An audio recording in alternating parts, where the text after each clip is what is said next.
Georgia communities in mourning after losing 2 law enforcement officers over the weekend. Both were responding to domestic violence calls when they were shot in the line of duty.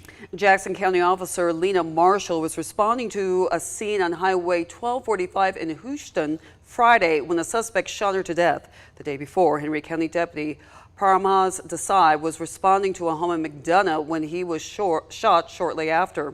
Officers often say some of the most unpredictable calls they take involve domestic disputes. Tonight, Kalisha Moore tells us why domestic violence calls are some of the most dangerous types of calls for officers. Sometimes it's that they've experienced violence and they want the person to leave the home. They want the person to be gone so that the situation can de-escalate.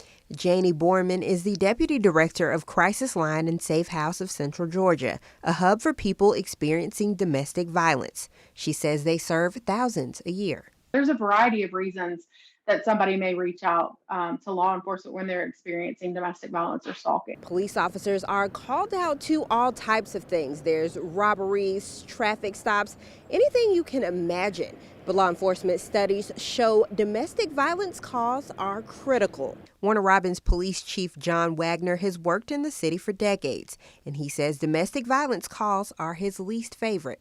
What makes them so dangerous? They're highly volatile. You've got 2 people that are very passionate about each other, and they are at odds.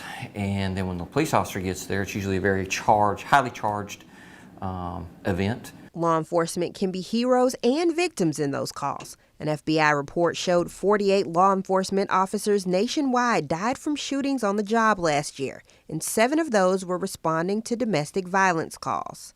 In the city of Warner Robins last year, we answered around 4,500 domestic violence in the year, or domestic violent calls in a year. This year, we're right around 4,000. Though situations can be unpredictable, officers are trained. The governor's initiative pushes de-escalation. In those de-escalation classes, we learn how to deal with domestic situations. You have very specific family violence classes that you can go to. In Warner Robins, Kalisha Moore, 13 WMAZ News. If you or someone you know is experiencing domestic violence, Crisis Line and Safe House of Central Georgia has a 24-hour hotline at 478-745-9292. That number once again, 478-745-9292.